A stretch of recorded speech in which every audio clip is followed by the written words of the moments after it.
Low back करी जाना ते उतर गया। आ गई मिट्टी चक्की गई के विच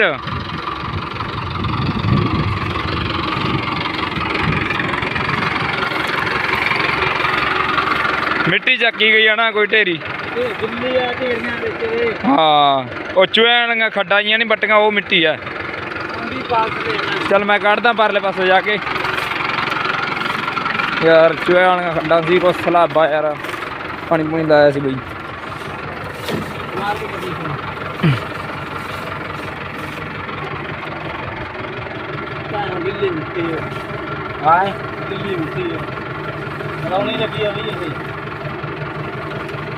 इन्होंने तड़के चला देंगे तड़के चला देंगे 10-11 बजे सवेर नूं फर्क तो पऊगा।